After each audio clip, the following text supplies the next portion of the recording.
President Carter was in attendance today at Maranatha Baptist Church, along with the couple's extended family. Mourners lined the route from Maranatha Baptist Church after the funeral. Many wanted to pay their respects and get a final glimpse of the First Lady.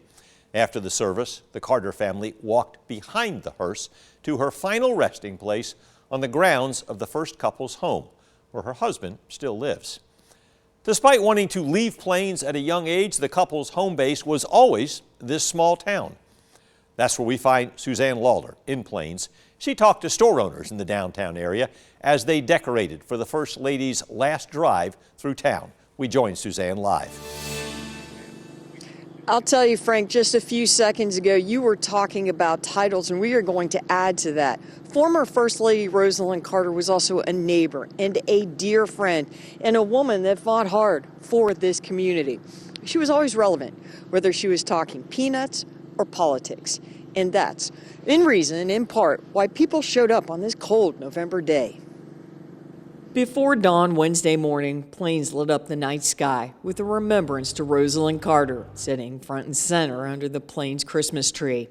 Stephanie Young came in early and put out this sign in front of her store on Main Street.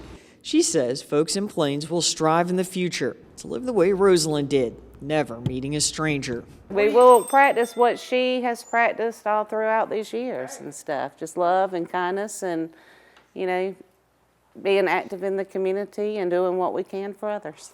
And on this day, what others did for Rosalynn is show up, lining the barricades with American flags in hand, honoring a woman who did so much for them. Growing up, we always used to see him and take pictures with him and shake hands with him. They used to come to family functions and stuff like that. In 1977, former President Jimmy Carter and First Lady Rosalynn Carter did something that was unthinkable. They got out of the limo on Inauguration Day and walked down Pennsylvania Avenue.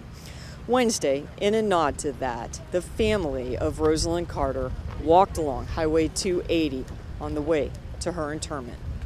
There's a lot of thought that has gone into that particular moment. There's so many people who they have touched, and so many family members and stuff like that. And I just thought that was really cool that everybody was able to come out and be able to do that. A former First Lady who made an impact on the world for 96 years and whose legacy will live on. Just gotta heal and just hope for the best. And like I said, we wish the Carter family the best.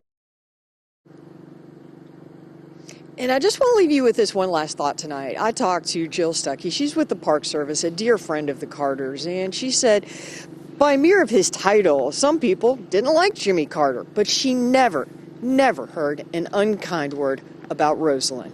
Reporting in Plains, Suzanne Lawler, 13 WMAZ News. Well, thank you, Suzanne. The Carter's pastor also commented on folks not being able to say a mean word about Rosalynn Carter.